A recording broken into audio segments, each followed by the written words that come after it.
समझदार बेटी।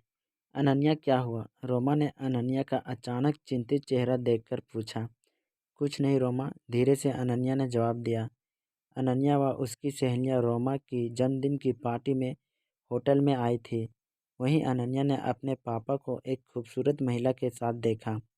उन दोनों के आपसी व्यवहार को देखकर उसे महसूस हुआ कि वो महिला उसके पापा के बहुत ही करीब है। होटल में हल्की रोशनी होने और उसकी बहुत सारी सहेलियों की भीड़ होने के कारण उसके पापा ने उसे नहीं देखा। पार्टी चल रही थी, पर हमेशा पार्टी में झांकने वाली अनन्या का मन पार्टी में नहीं लग रहा था। उसे अपने पापा पर बहुत गुस्सा आ रहा था और मम्मी पर दया आ रही थी। पहले उसे लगा था कि शायद यह भ्रम है, पर इन दिनों तो वो पापा के व्यवहार और दिनचर्या में काफ़ी बदलाव देख रही थी। अब वे घर देरी से आते और पहले जैसे खींचते या झुंझलाते भी नहीं थे। कहीं इसका कारण यह महिला तो नहीं? अनन्या को अपने पापा पर बहुत गुस्सा आ रहा था। उसने मन ही मन ठान लिया कि अब वो पापा से बात नहीं करेगी। लेकिन साथ ही उसे इस बात का भी डर लग रहा था कि मम्मी को पता चलेगा तो मम्मी की हालत कैसी हो जाएगी। मम्मी पापा में दूरियां बढ़ जाएगी। कहीं पापा ने उस स्त्री के साथ शादी कर ली तो उन्हें छोड़ ही देंगे। वे लोगों के सामने बेचारे बन जाएंगे। सोचते सोचते उसे चक्कर सा आने लगा। पार्टी के खत्म होते ही वह सीधे घर गई और कमरे में जाकर सो गई। मम्मी ने 2-3 बार पूछा भी कि क्या हुआ, पर वह मम्मी को यह सब कैसे बताती। शाम को पापा के आने की आवाज़ आई। रीमा, चाय बना दो, मैं थक गया हूँ, आज ऑफिस में बहुत काम था। पापा का सफ़ेद झूठ सुनकर उसे इतना गुस्सा आया कि वह सीधे बैठक में जाकर मम्मी को असलियत बता दे। पर कहीं कुछ उल्टा हो गया तो मम्मी पापा के बीच जोरदार झगड़ा हो गया और बात बिगड़ गई तो पूरी रात वह सो नहीं पाई। दूसरे दिन पापा के ऑफिस जाने के बाद ही वह कमरे से बाहर आई। रोज की तरह मम्मी फ़ोन पर मशगूल थी। सामने शायद मौसी थी। आधे घंटे के बाद फ़ोन रखकर पूछा कि क्या बात है। उसने सिर दर्द का बहाना बना दिया। मन में चल रही विचारों की आंधी से राहत पाने के लिए उसने टीवी ऑन कर दिया। टीवी सीरियल में वही पति पत्नी का झगड़ा आ रहा था। यूँ उसे यह सब देखना पसंद नहीं था, पर आज उसने चैनल नहीं बदला। मैंने तुम्हारे परिवार के लिए अपने आप को पूरी तरह से भुला दिया और तुम बाहर गुलछर्रे उड़ा रहे हो। आखिर मुझ में क्या कमी है? पत्नी रोते हुए बोली। तुम सिर्फ अपने बच्चों, फ़ोन और गृहस्थी में सिमट गई हो। अब मेरे लिए तुम्हारे पास समय ही कहाँ रह गया है। पति आगे बिना कोई बहस किए घर से बाहर निकल गया। पीछे पत्नी बड़बड़ाती रही। उसकी सोच की दिशा बदल गई। पापा का पर स्त्री के प्रति आकर्षण का कारण कहीं हम लोग तो नहीं? पापा तो हमसे बहुत प्यार करते हैं, हमारी छोटी छोटी बातों का कितना ख्याल रखते हैं। समाज में पापा का मान सम्मान है, फिर पापा ऐसा क्यों कर रहे हैं? उसने फिर से सभी बातों पर नए सिरे से सोचना शुरू किया।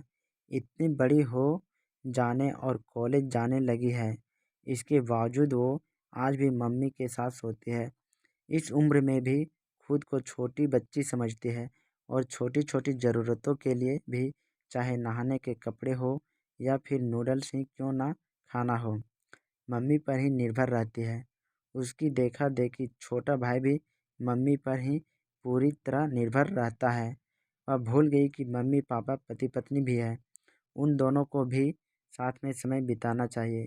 उसे याद नहीं है कि कब मम्मी पापा अंतिम बार अकेले फिल्म या होटल गए हो। यहाँ तक कि दोनों की शादी की सालगिरह पर भी वे बच्चों के साथ होटल जाते हैं। मम्मी तो पूरी तरह से हाउसवाइफ और केवल मम्मी बनकर रह गई है। ऊपर से मम्मी को कितने ही फ़ोन भी आते रहते हैं। यहाँ तक कि रविवार और छुट्टी के दिन भी फ़ोन के आने का सिलसिला बदस्तूर जारी रहता है। उसे याद है कि एक दिन पापा ने मजाक में कहा था, जब से फ़ोन आने लगे हैं तब से स्त्री को मायके जाने की ज़रूरत कम ही पड़ती है। उस दिन पापा की बात पर सब कितना हंसे थे, लेकिन वो शायद पापा के अंतर्मन के अकेलेपन की व्यथा थी। अब उसे ऐसी कई छोटी बड़ी बातें याद आ रही थी जिन्हें वो सामान्य समझती थी। अब उसे पापा का इस तरह बदल जाना समझ में आ रहा था। भले ही उसके पापा रास्ता भटक गए हो, पर अब वो समझदार बेटी की तरह पापा को एहसास कराएगी कि घर की उनकी मंजिल है। अनन्या ने दृढ़ता के साथ सोचा। तब कहीं जाकर उसका मन शांत हुआ।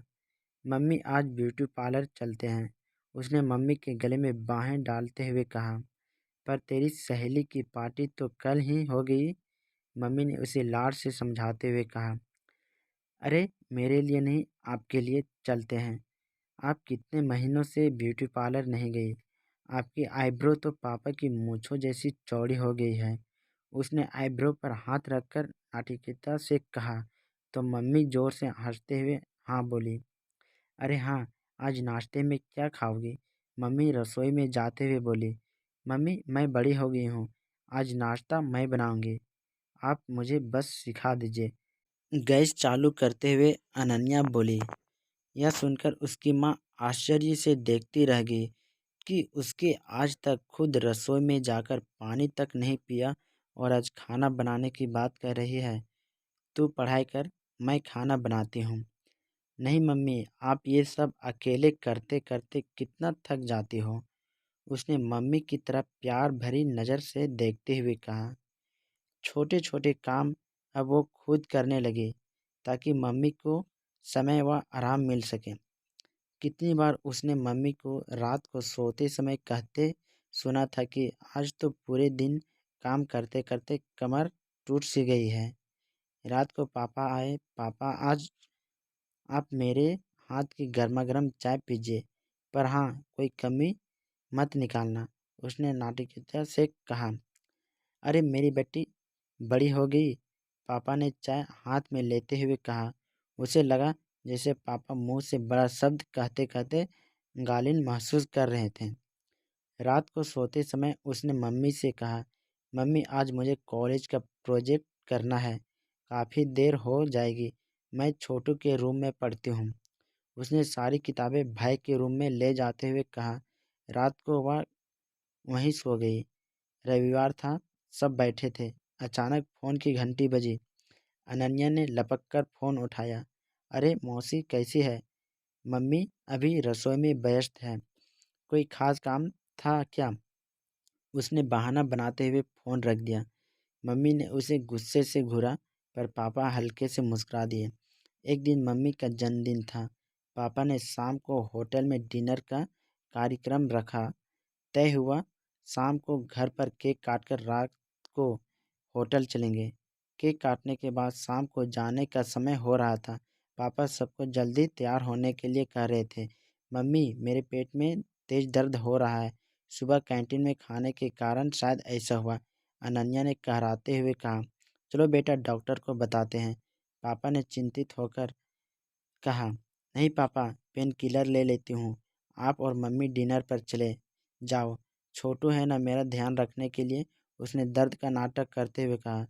मम्मी पापा उसे छोड़कर जाने को तैयार नहीं हो रहे थे, पर उसने अपनी कसम देकर दोनों को भेजा। वे अनमाने से गए। होटल पहुंचकर फ़ोन किया। बेटा, तबीयत कैसी है? जवाब में अनन्या छोटू ज़ोर ज़ोर से हंसने लगे।